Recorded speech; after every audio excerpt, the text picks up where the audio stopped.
Welcome to the Startup Competitors Podcast, where we talk with early-stage entrepreneurs to understand what information they use to inform product roadmap, strategy, and market differentiation.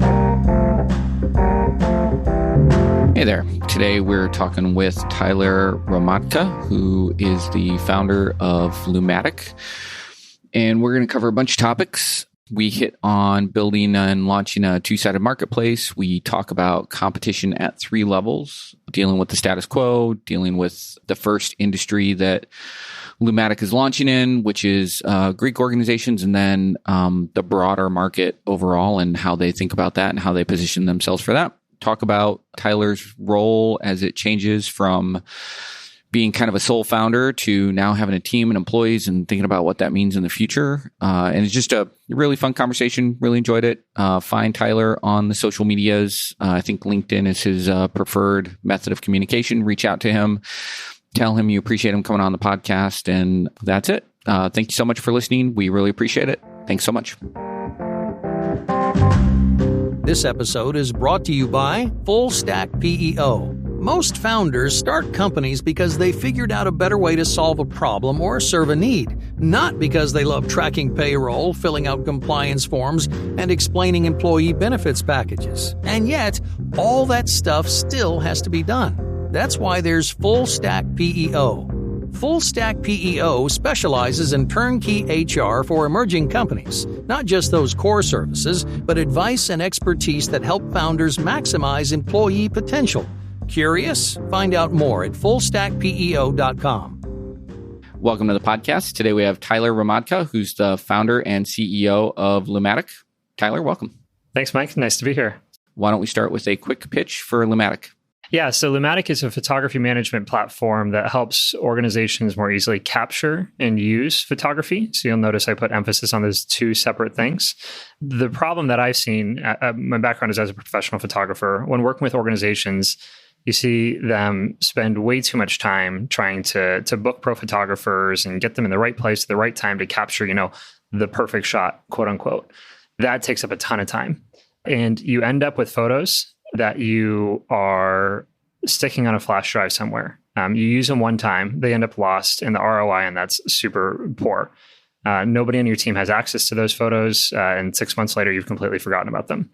So what we've done is built out a platform that allows an organization not only to go and book a pro photographer at the click of a button, but also house all those photos in a way that allows every member of the organization to see the photos, download them, interact with them.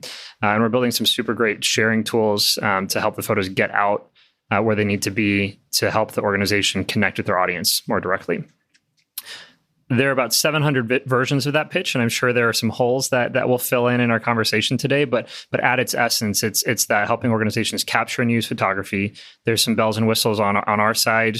We kind of see it as a marketplace, and our photographers that are freelance photographers and are performing the shoots, our editors who are decoupled from the photographers who are doing kind of quality assurance for the photography, the clients themselves. There's a bunch of really cool stuff that the platform itself does, and image recognition to tag the photos. I mean, all kinds of stuff. I'm excited to dig in to it all with you today. I was originally going to ask about launching a two-sided marketplace, right? Because you have organizations that you're selling to, and then you have photographers. But it's kind of is it three-sided marketplace? Because you have editors as well, right? Yeah, I mean, if you were to make a pie chart, the editors would be the super duper skinny part of the pie chart. Let's put it this way. An hour-long shoot can generate about 300 photos. We cull those down to about 100 photos once we remove duplicates and that kind of thing. And then editing those photos takes about 20 minutes for an experienced editor, 40 minutes for a mediocre editor. And we do that all in-house. So I don't consider that part of the marketplace. Okay. If you were to scale this company up, 50 years from now, maybe there is an editing department that's in-house. Maybe it is a part of the marketplace, but for now, we're keeping it all in-house for quality control. Okay. And what is more, just at high level, what's more difficult for you to find, photographers or customers? Great question. So when we started, we were looking at ways to expand into new geographies. And we started by saying, hey, let's go find a photographer, and then we can get clients. because we have, somebody who will fulfill. That was super awkward because you go to a photographer who, by the way, is not familiar with this business model, because this is atypical for a photographer. This is not like a common thing that a photographer would interact with. And they'd say, okay, so you're some guy in Indianapolis who wants me to take photos of an event that doesn't exist yet, and you want me to be on call and ready for you. I've got my own photography business. I don't really, this is weird for me. So I'm not as into that. What we quickly switched to is saying, okay, we'll do all the client side first, because that's the revenue generation anyway. And we'll just make sure that we have 2 weeks notice on shoot requests. And that's plenty of time for us to find a photographer. And often we're able to find a photographer in even less time. But 2 weeks is like, if we find somebody early, great. If we don't, we can, there's some economics we can play with as we're incentivizing people to take the shoots as we get closer to the shoot date and all that kind of stuff. How often do those photographers then convert into repeat photographers or kind of stay on the platform? Often, yeah. So right now, we have about 150 clients across the country. We have about 30-ish photographers. We've grown, just to kind of paint the landscape, we grew in Indianapolis. And so we have 13 of those photographers here before we decided to go nationwide, which happened in January of this year, 2020. And that photographer base is mostly repeat photographers. There are occasionally times where we've gotten a photographer in Atlanta for a shoot, and we haven't had a shoot since. So it's still up in the air whether or not they're going to come back. Hard to know. So yeah. Got it. So you already did a little bit of this with current status. Hit me with any other vanity metrics real quick in terms of, could be size of the team, anything you're willing to share, revenue, number of gigs. Like what do you guys track in terms of traction? Yeah. So to kind of paint the picture there, team of 8 currently, 4 of which we've added in the last month. So yeah, it's been there's a long summer of finding the right people and getting them onboarded, and also it's a big change for me as going from sole proprietor Tyler to Tyler with an idea, with Tyler with some traction, to Tyler plus one person in some traction, Tyler plus 2 people in some traction, and totally, re-envisioning what my role is and how we move forward together is a big topic of conversation right now. Well, maybe topic of conversation in my head with me and myself. But team of 8, we split the company up into a few different business units. Fulfillment is one that we have that isn't necessarily in every business. And obviously that's super important to make sure we deliver quality photography experiences. Yep. And we have about 400,000 and 400 to 500,000 in ARR right now. We have our sights set on significant growth in the upcoming year. Even with COVID, we think we can hit our goals. We've been growing predominantly in the fraternity and sorority space. So the Greek market is a type of group. So we can service many types of groups, but Greek organizations specifically all hire Lumatic to capture headshots of all their members, create a print product that they hang on their wall called a composite, and then photograph events that they have throughout the course of the year. And you talk about, my original pitch of saying, hey, we capture photos and help you use them. And that's often to serve a goal. So in the case of Greek space, it's, hey, showcase all the great things that are happening in Greek life all over the country. It's no secret that there's a shortage of positive news because often the negative news is what rises to the top. So it's a great use case of saying, hey, you're doing great things. And pictures tell 1,000 words. Let's capture all the amazing things that are happening and make it easy for your members to showcase these things. Kind of crowdsource, grassroots showcasing of all that. Were you a photographer? Why Lematic? Where did this idea come from? Yeah, so my background is as a photographer. My first photo shoot was field day in elementary school at the weird part of time where a floppy disk existed, and so did a digital camera. And you would put the floppy disk into the digital camera, and so that began it all. I've been photographing as a professional photographer since college, I suppose. I was going to school down at IU, and I would drive up to Indianapolis, and I was able to work with Dow AgroScience and Ice Miller and IMA, and I don't know why they were hiring me as in my mind, a college student, but I guess the work came, and I guess my output was what they were looking for. And I had some really great opportunities to work as a photographer with different organizations. And I was seeing this problem everywhere, which was that one, they were hiring me because they went online to find a photographer and they found me. And it's really hard to buy photography online because everybody has a website and everybody's got 10 good photos. So if you're not a photographer, how are you going to tell who's good, who's going to show up on time, who's going to be the right personality fit for your shoot, who knows the technical things that are behind what makes a good image versus everybody who might, be 80% or 50% proficient at those things. I also saw that in all my relationships with the clients, they knew who I was, but I didn't necessarily know everybody, because when you're dealing with a group, you may have 100 people you interact with. There's only one photographer. So there's like, oh yeah, Tyler, the photographer. And as soon as I moved on to the next client, I lost a connection with them. And as soon as they move on, let's say somebody moves jobs from one company to another, that connection is totally lost.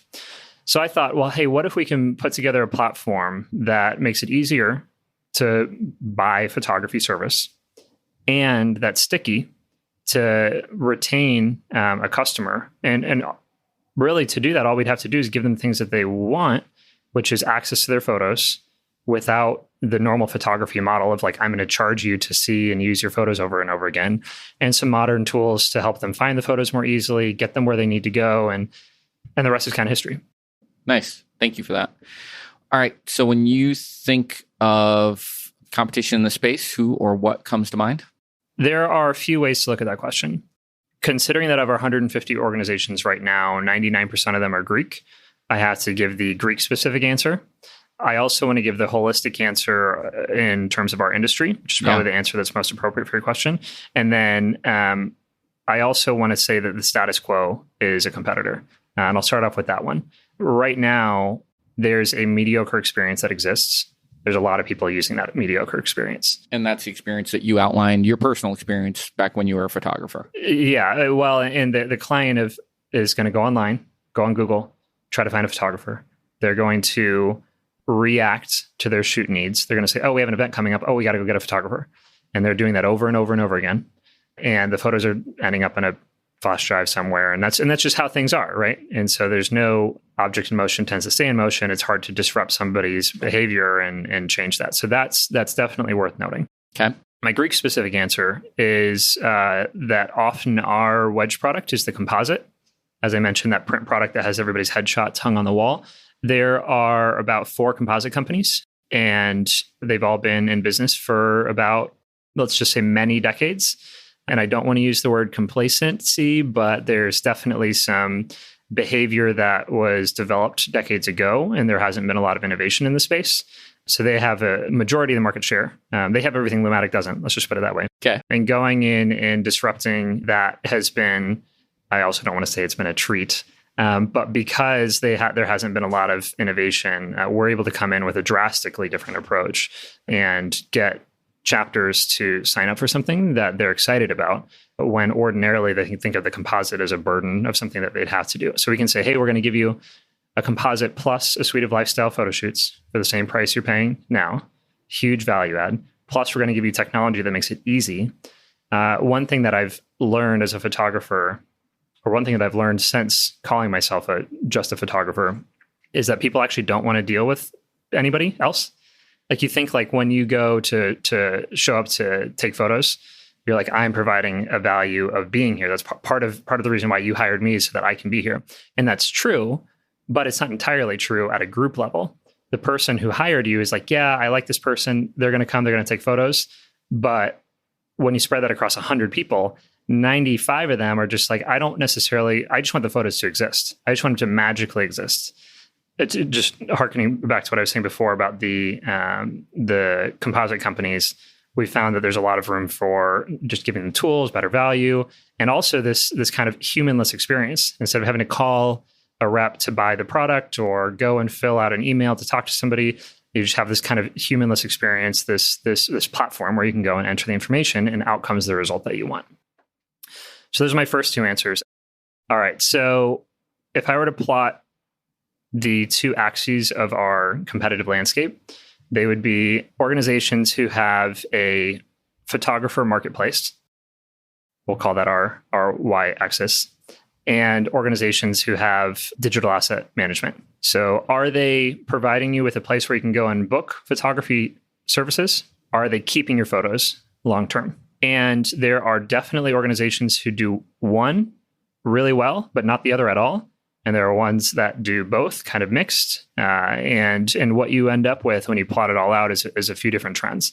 And I'm going to try to audibly explain this visual chart. Yeah. But let's start off with some ones that are recognizable by everybody. Dropbox, Google Photos. They are digital asset management. They will store your photos. They will provide you tools to use those photos, sharing them, finding them, connecting other people to them, to access them. But they're not helping you book a photographer, obviously. Right. You can go in and imagine, because I can name a couple examples of this, but you can imagine an Uber for photography model. Yep. Which is I click a button and I get a photographer, but I'm not necessarily having my assets stored. That's the opposite end of the spectrum. What ends up happening in that model is that you have a propensity to get one-off clients. I'm going to book one shoot at a time. I may be a return client, but I'm often going to have one interaction at a time, and I'm not necessarily guaranteed to return. What's interesting and where we fit in is when you combine those two things. Not only can I help you book a photographer, but I'm also going to store everything for you. It allows you to open up this business model around being a long-term partner and saying, I'm going to start off by saying, what do you want to book overall throughout the course of a year? Let's go ahead and put this in up front. And we're going to sell you the services in bulk. And we're going to store all the photos in a way that provides value to you as an organization. And we're also going to give access to all of your members. That third thing I mentioned, if we really want to get fancy, would be the z-axis of our chart, is this kind of group-centric focus. What's interesting is you also kind of an overlay there of B2C tendencies in the one-off arena versus B2B tendencies in the kind of bulk sales arena. And where I think Lumatic stands out from what I've observed, and certainly I haven't seen every single thing that exists in the world, but the unique thing about Lumatic is this group-centric focus. You may end up with a B2B product out of the fact that you happen to be at the right place in this diagram, and that's who buys your product. But I think it's a different thing to take a group focus to it, to say we're specifically going to go in and recognize the problems that groups have in buying and using photography, capturing and using photography. Then we're going to build out tools that help the organization reach its goal, which is to showcase all the great things that they're doing. They're capturing photos for a reason, which is to showcase and tell their story. They've got members by definition. What we're doing is meeting them there kind of where they are, which is I've got members, I've got a story to tell, and I want to better tell it. And we're saying, okay, great. Let's build a photography plan that's going to define what you're going to capture.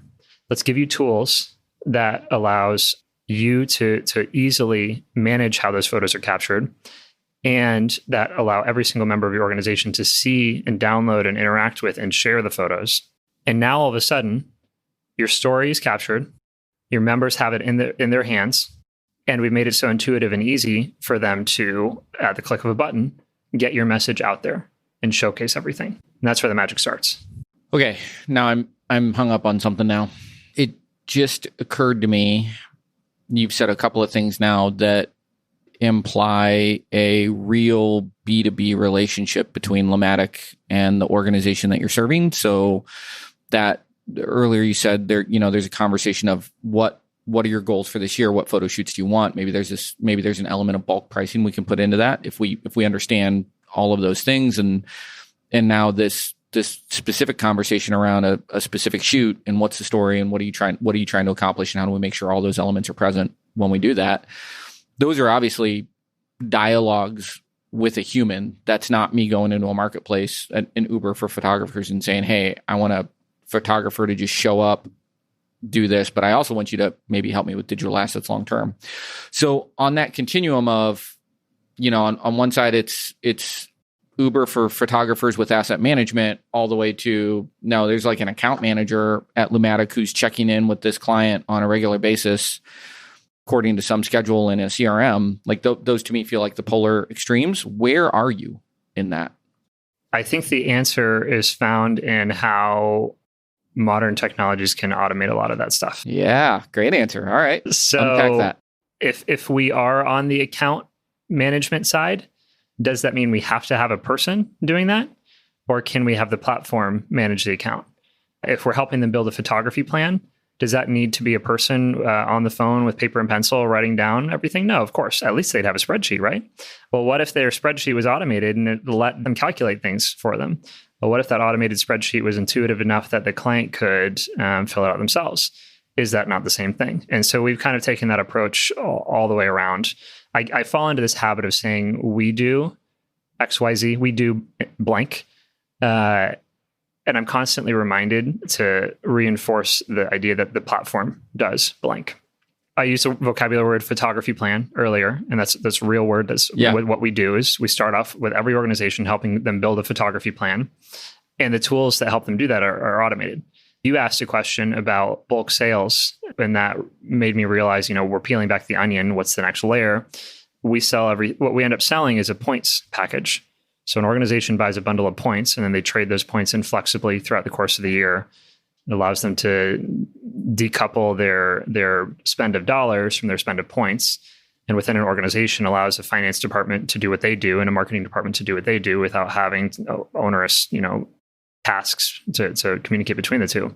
So you create your photography plan, you activate a points package.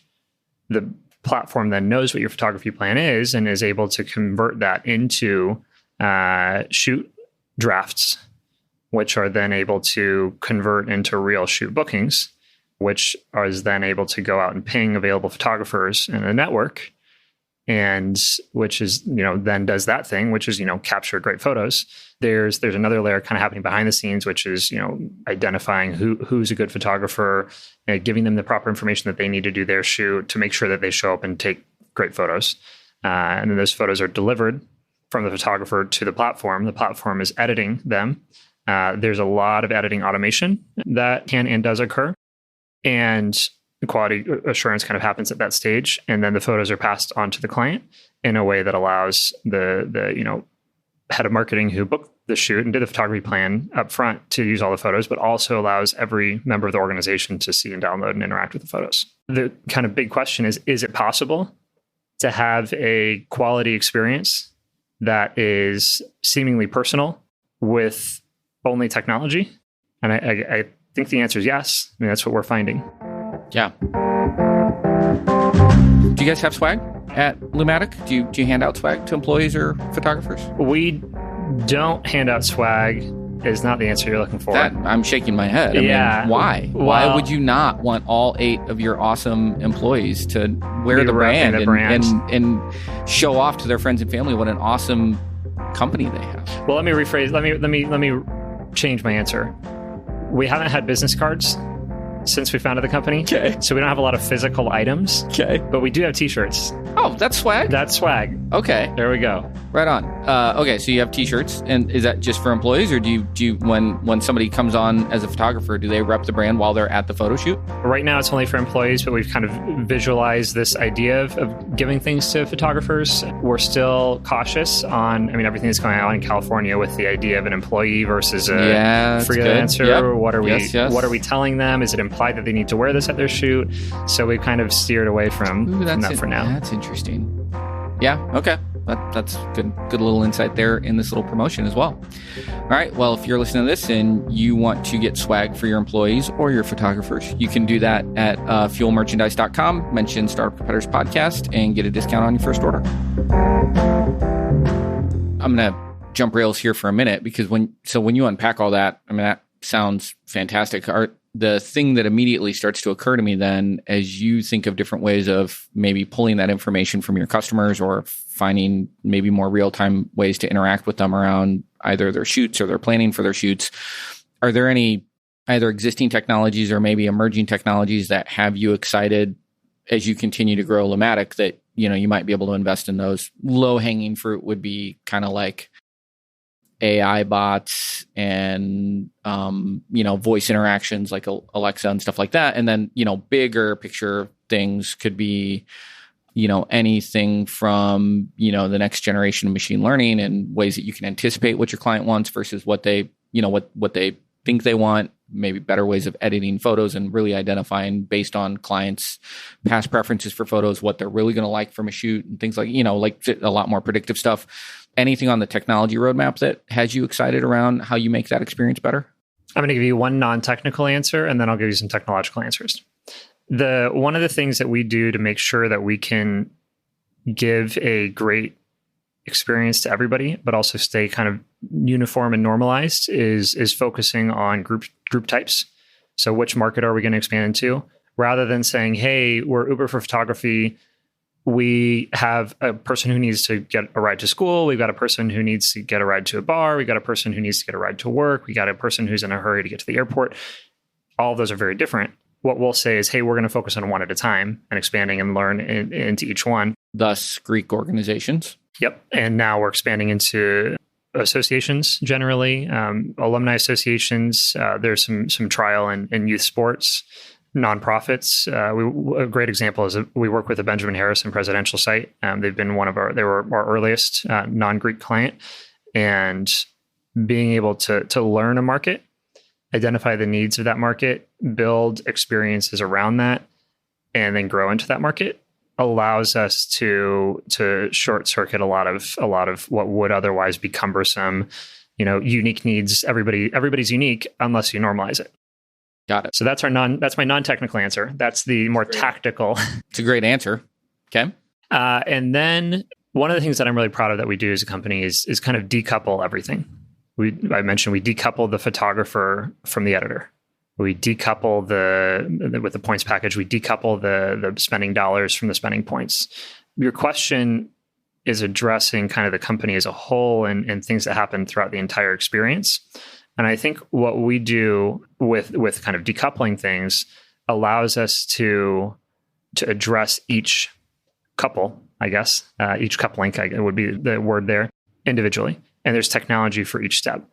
Now getting to the meat of your answer, AI image processing to create normalized results that look great.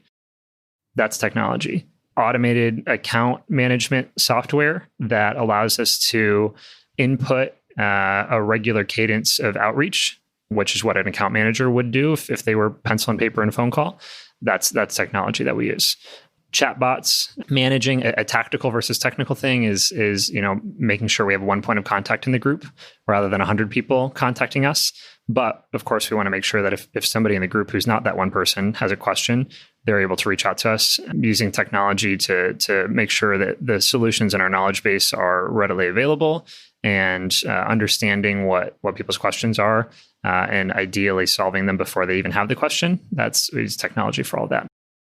So earlier you mentioned you're going through a leadership transition, right? So what did this business look like when it was just you, then you and a couple of employees, and now you just doubled the size of the company last month? What does it look like going forward? And conceivably that growth is going to continue at some pace, right? In the coming months and years.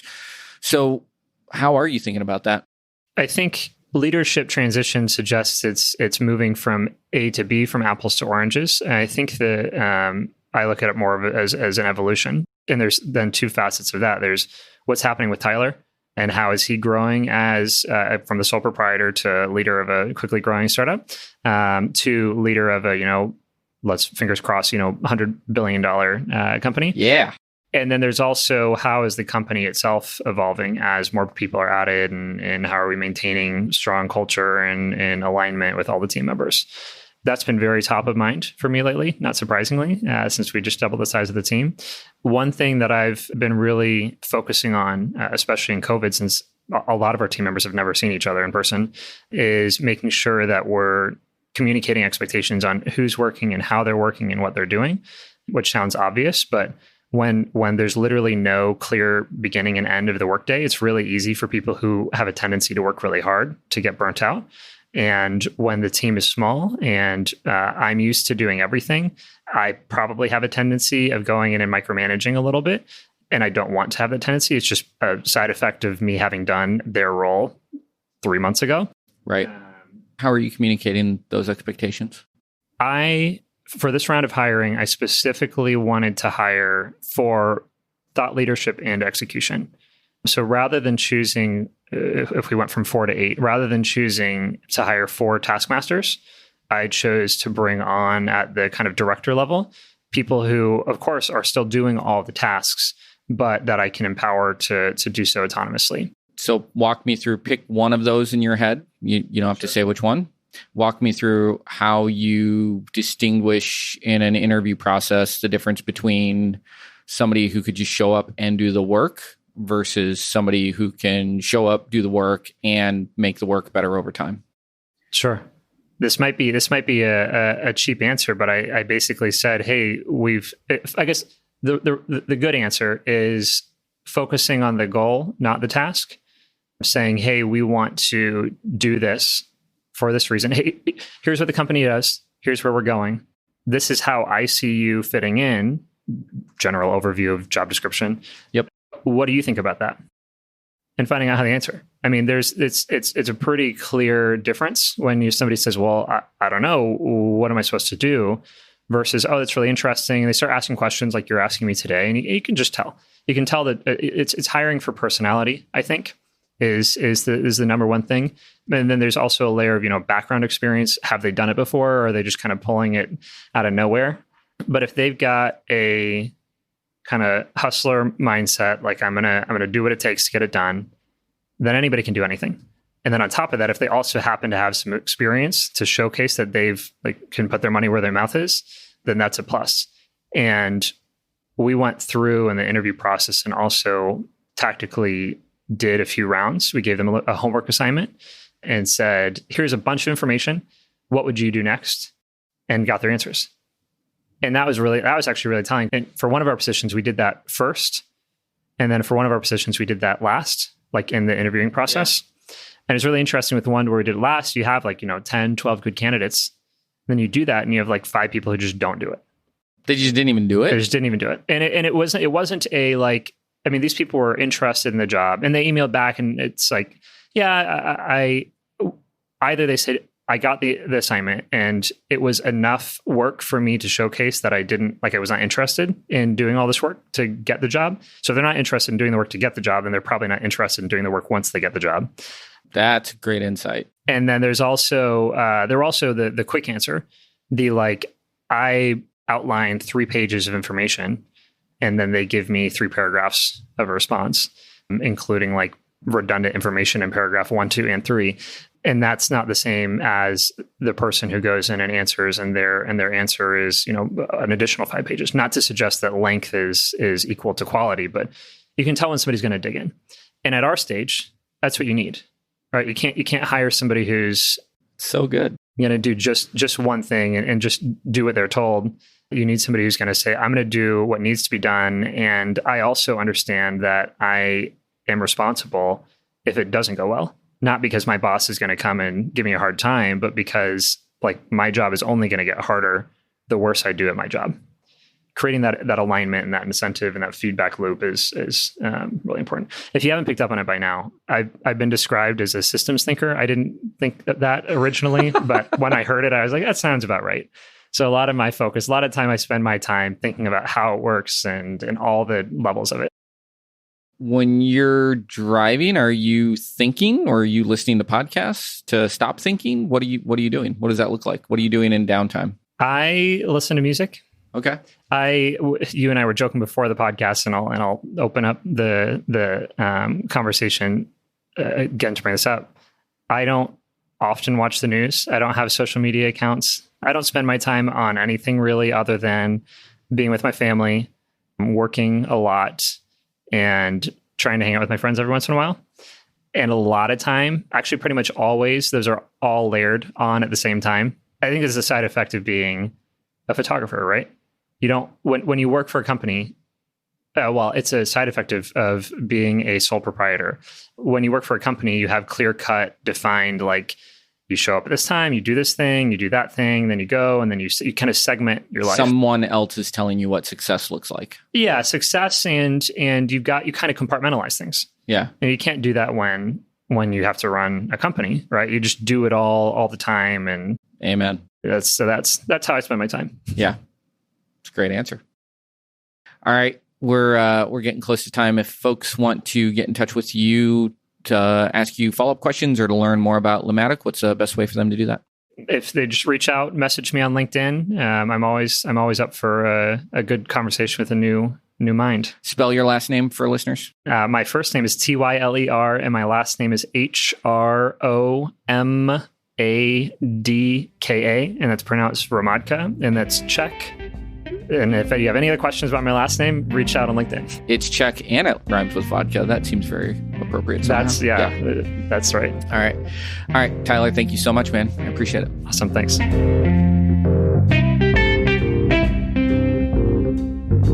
If you're thinking of launching a SaaS product, Startup Competitors can provide data on your closest competitors, survey potential users, or provide other product validation services. Learn more at startupcompetitors.com.